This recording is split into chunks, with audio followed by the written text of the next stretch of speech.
Hi everybody, today we're doing another Q&A. So I have gone back through old videos and videos on the vlog channel to find some questions that you guys have asked that I missed. So this is sort of a let's go back and make sure we answer everybody's question Q&A. Would you ever guest with New York City Ballet again? I would love to. However, New York City Ballet is not a company that brings in guest artists ever. And I haven't been in contact with them for a while, and we're sort of not in contact anymore, but I would never say no to them if they asked. Absolutely. I mean, why wouldn't I? But I highly, highly doubt that's going to happen simply because that's not how they do things. So would I ever? Absolutely, but probably not going to happen just because that's not their thing. How do you make your feet last longer on pointe, like not cramping as quickly and getting used to staying up on pointe for longer periods of time? Guys, I've said this time and time again, but start doing bar in your pointe shoes. You know, you've got to do your releves. Yes, you've got to do all your little pointe work. But the way to get used to your pointe shoes, the way to build up those muscles in your arches so you can stay on pointe longer is by doing everything in your pointe shoes, because tendus and dégagés and rond de jambes and all of this kind of work is just as important as being up on pointe. As a matter of fact, it might even be more important in building that strength and getting your feet used to being in shoes and getting your muscles used to being in the shoes. Because even standing in flat and pointe shoes, just by virtue of the way the shoe is shaped, they're going to be engaged. So start doing as much as you can in your pointe shoes. You know, all your tendus, all your bar work, using those feet, trying not to let it cramp, because that's going to build up those arch muscles more than a million releves. Still do your a million releves, but everything in pointe shoes. Like I've said before also, when I was at SAB, I don't think I owned a pair of ballet shoes because we did everything, every class, every bar, every center in pointe shoes, which wasn't particularly fun at 10 a.m. to put those shoes on when you haven't even gotten warm yet. But I was so thankful for that later because pointe shoes became second nature to me. So the more you're in your shoes, the more you do, the more you build up, time, those muscles are going to kick in and engage. And it will go away, I promise you. Can you tell us more about your wedding?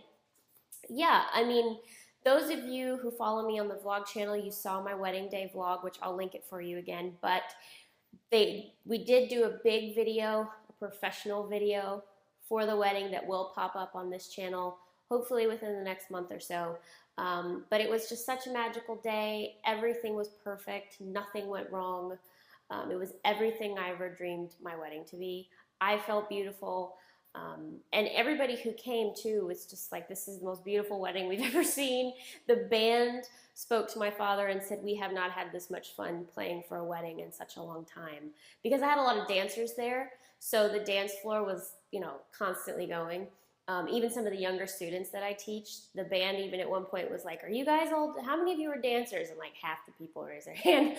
So it was just so much fun and so beautiful and totally magical and everything I ever dreamt my wedding would be. But you guys will see the official video, which I actually, in the vlog on our vlog channel, stuck a clip of that video at the very end of the vlog. So if you want to see that clip, it's on the wedding vlog on the second channel. But yeah, that will come here soon, but it was truly magical. I was wondering if you would ever do Floorbarre here on YouTube. Yes, I would love to do a Floorbarre video or two for you guys. I need to educate myself first on it and do some research, because while I've taken Floorbarre, I've obviously never taught it. I need to kind of figure it out before I'd want to do a video for you guys, because I'd want it to be true Floorbarre and not what I think is Floorbarre.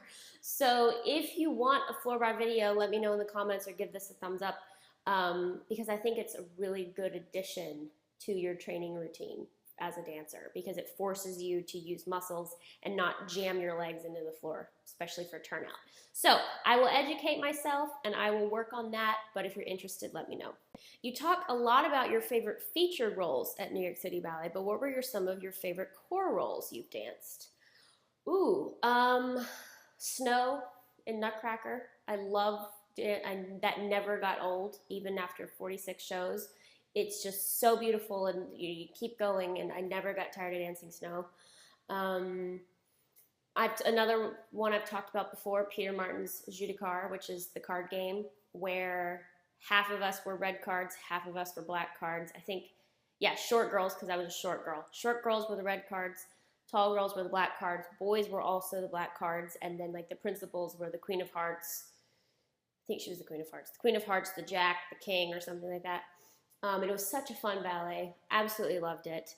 There was another Jerome Robbins ballet that's very, very little known, and they don't do it anymore. It's called Ives Songs, and basically it's a tribute to the Victorian times, not Victorian, sorry, Edwardian times, about World War One. It's a man kind of remembering his childhood, and then, you know, his adolescence, and then young love, and as he's gotten older and everything. And three of us played children, and we literally got to be like 6-year-olds. It was so much fun. We did this little dance, and we did a couple of little dances, and we were constantly running around the stage. Being a short person, I got to play a child, but that was just, I remember that being so much fun. And you know, just any ballet, which are most of the ballets at New York City Ballet, where the corps dances a lot and you feel so accomplished afterwards. Corps of Ballet Imperial, which New York City Ballet calls it Tchaikovsky Piano Concerto No. 2. That was a ballet where you felt so accomplished and exhausted afterwards. Any of those. But that's the beauty, I think, of one of the reasons I wanted to be in New York City Ballet is because of how much the corps dances. You often dance more than the principals do. So, you know, any ballet where I felt like, yeah, I'm exhausted afterwards. Ballet Imperial being that ballet. Could you give me advice on the best way to build back muscle and stamina after an illness? I've done some videos on injuries before, and how to kind of build back, and the same thing actually applies from an illness, because I've had one, and the sort of way I approached it, whether it was an injury or an illness, is take your time. The way you can kind of reframe your brain and view it as a positive thing is to realize that this is your chance to start over, to build back your technique, fix bad habits, rebuild strong muscles, work on things slowly. And I sort of took pleasure in that, especially when I was coming back from an ankle injury. I looked at it as, all right, this is my chance to fix anything I've been doing wrong, to take my time to come back a better dancer than I was before. That's how you have to look at it. Otherwise, you're going to be totally miserable and frustrated. And I talk about those in the come back from an injury video. I'll link it for you below. But my biggest advice is do it the right way. Because I've seen time and time again dancers come back from injuries way too fast and hurt themselves more, especially in illness as well. Your muscles aren't firing like they used to. Your body's been depleted, you know? So it's almost like an injury in that you've got to let it heal itself and take your time, because you could end up injuring yourself after an illness. When I had my illness, one of my problems, as I said on my commentaries, was that my muscles disintegrated. And so coming back from that, I couldn't just go full force. I had to rebuild it. So take your time, do cross-training, Pilates, yoga is really good if you're injured or sick, because you know you can kind of breathe and go at your own pace. But no matter what you do, know that taking your time is best. If all you can do one day is pliés and tendus, great, do it. Let yourself come back slowly. A lot of dancers feel like I have to be back by tomorrow. No, all I can do today is pliés and tendus. That's okay. It's better in the long run. Work those tendus. Make every inch of those tendus beautiful and build your strength. And if you take your time, you'll end up saving time. I think I've said this to you guys before. A quote I love is, "It takes longer to rush." So don't rush, and you'll be back before you know it. Do you have any tips for not getting dizzy in a menage? A menage is when you do, you know, piqué turns or something in a circle all the way around the stage, which menages are particularly hard because they usually come after a pas de deux and a variation, and they're in a coda, or they're at the end of a variation and you're exhausted already. So my tip was to think of it in parts. Don't kind of go full force and then you totally lose your spot. Each turn has an individual spot. there, and there, and there, and there, and make it very definite and very active, so you're not kind of spotting the end of the menage. So many dancers get caught up in the end. Be right where you are, be present. So there, and there, and there. Each turn individually. And think of it like that, you know, especially if it's a menage where you do like 4 piqué turns, 4 soutanues, you know, some lame ducks and chaîné or whatever it is. Take it individually. Don't think of it as a whole. Each individual spot. And something that helped me is because I'm a Balanchine trained dancer, we spot front. So I would be fine, and then when you get to the front, all I had to do was spot front, and it helped me reorient myself. I didn't have to like configure, I just spotted front the whole time.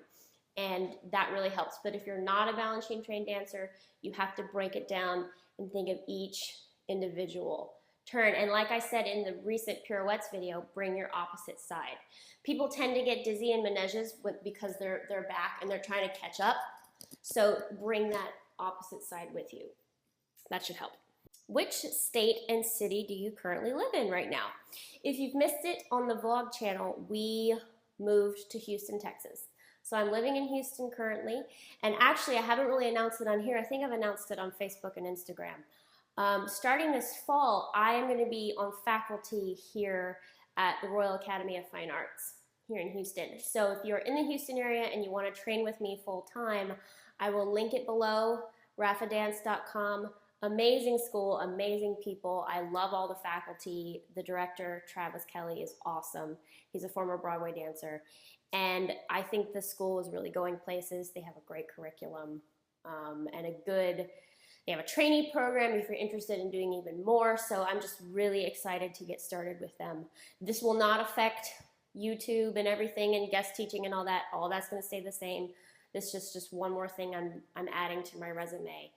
And just the opportunities there for the school and for me, I'm just really excited about, and will end up benefiting you guys. It's just amazing. And they're going to let me use their studios to film. It's just going to be awesome. But long answer, Houston, Texas. You mentioned at one point that you were going to start teaching us variations here on YouTube. Are you still going to do that? Oh yes, that goes back to the previous question with using the studios at the Royal Academy of Fine Arts. One of the things I can now do is have the space to teach you guys variations. They have beautiful studios, gorgeous lighting, sprung floors. But that one of the things they're going to let me do, like I said, is film as much as I want there. So I would like to start doing that in the fall. I would like to maybe start with variations at that point, because I would like to, I'm back at the bar, I'm back in pointe shoes, trying to get to the point where I could dance it for you guys first. I would like to do a lot more dancing videos on YouTube with the variations or with classes or whatever. So I'm trying to get back into top form, not just dancing form, but top form. So I would like to start doing that in the fall. And I think what we're gonna do is start with the fairy variations from Sleeping Beauty, because they're short, they require a lot of strength, and they're really easy to work on because some of them are like 40 seconds. So we're gonna start with that and go from there. However, there's a limit to what I can teach you due to choreography copyrights. So we can't do any Balanchine, we can't do any Robbins, we can't do any Wheelden or anything, because all of those are copyrighted and I have to get permission from the Balanchine Trust or the Robbins Foundation or whomever. Maybe that will happen in the future, but at least right now, we're gonna stick with the classics. So, but there's still a huge variety of variations we can do. Sleeping Beauty, Swan Lake, Cinderella, La Bayadere, Corsair, there's so many we can do. Pretty much the whole list for ballet competitions we can work on. And I will probably break it down and give you technique tips and, then play the music for you and, just different ways of working on it. So, yeah, but that's going to happen hopefully starting in the fall. If there's a specific variation you want to learn, let me know in the comments. I have always wondered, how do they in Giselle make a bun that stays perfectly through all of Act 1 and then goes out in 10 seconds for the mad scene? I know you didn't dance Giselle, but maybe you know the answer. I do know the answer. Yeah, you see Giselle in her perfect hair, and she does all these turns and jumps, and then all of a sudden in the mad scene, it comes out like that. There is a point where Giselle goes off stage for a good chunk of time. I believe it's during either the hunt comes back, or they all go to bed, and then the hunt comes back, and Hilarion confronts Albrecht about who are you, and then the Countess comes out and says, what are you doing? And Albrecht comes back to the scene, and everybody else comes back on stage. There's a point where everyone goes off, and what you don't realize is Giselle is also off stage. It's maybe 5-10 minutes, and that's when she's taking her hair out and redoing it. She starts the act in either the bun or the half up, half down, depending on the version. Tight, secure, normal ballet hair. During that period of time, she has about 5 minutes off stage, takes it out, and puts it back in with like 3 pins, because when she comes back on stage, her dancing is done.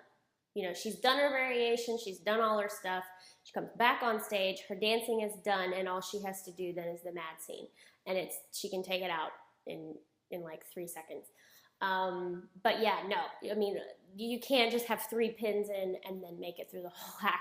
So there is a point, at least this is how I've seen it done. She goes off stage, has time to redo the hair, put it back in with 3 pins, and it comes back. Actually, you can watch in the Royal Ballet's one with Alina Kujikaru. You'll notice her hair is very, very slick. When she comes back on stage after that break, it's really, even though it's still back, it's loose and it looks different. Look for it. Go back through Giselle's and see if you can find that. When she comes back on during the confrontation, it's looser because she's gone off stage and redone her hair. Last question. I am soon attending CPYB's Central Pennsylvania Youth Ballet's Summer Intensive. You're actually probably already there at this point. I know when you were younger you went there. What should I expect? Are there any tips you can give me? Yeah, I did go to CPYB. It was over 15 years ago. So I don't know if it's the same way now, but I've never worked so hard in my life as I did at CPYB because there are 4 classes a day.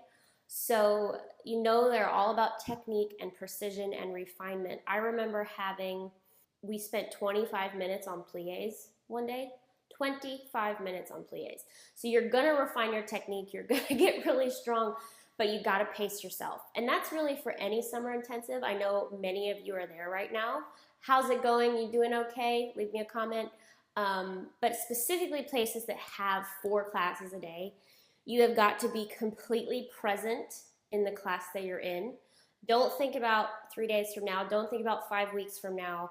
Oh, so-and-so's class tomorrow. Oh, so-and-so's class next week. I have 5 more weeks of this. You'll totally overwhelm yourself, and you could possibly get injured because your brain is not here. So no matter how many classes a day you have, be very, very present in the one you're in. And that's how you're going to improve, and that's how you're not going to get exhausted. But and I've said I did a couple summer intensive videos. I will link all of them below for you guys. I know some of you have wanted me to do an updated summer intensive video, but between those 3, there's really nothing more I can tell you. So go back and watch those if you want some more summer intensive advice. One is really, really, really, really old, like first year of YouTube, and with really bad video quality, really bad sound quality. But there's some good tips in there, so go back and watch it. But there's really nothing more other than those 3 videos that I can say. But to kind of recap it, really be present, take care of yourself, eat well, sleep well. It's not a time to go on a diet. It's not a time to eat whatever you want. Be smart, especially if you guys are taking classes in a big city like Seattle or New York. If you guys are at SAB or ABT, wear good walking shoes. Tennis shoes are not the most glamorous thing in the world, but as a dancer, your feet are your life. So make sure you wear good shoes. It's worth it. You don't want to be walking down the street in a cute pair of shoes, sprain your ankle, and be out for the rest of the intensive.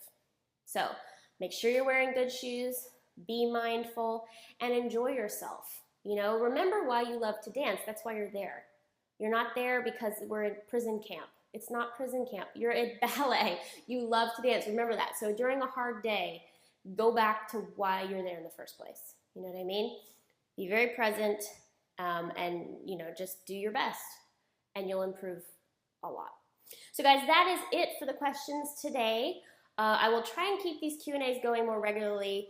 However, we often do Q&As a lot on the vlog channel. I haven't been vlogging lately because I kind of wanted to live life instead of through a screen, especially with a lot going on right now. But I am going to get back to the vlogs soon. But we do a lot of Q&As over there, probably every other video. So you can go back and watch them if you want. We talk a lot on that channel. It's a little bit more informal than here. So check that out. I have all those videos that I mentioned in the box below for you guys. If you missed my Act 4 of Swan Lake commentary, which is the last commentary video in the Swan Lake series, well, in that ballet, it's right there. You can click it to watch. Love you guys so much, and I'll see you next time.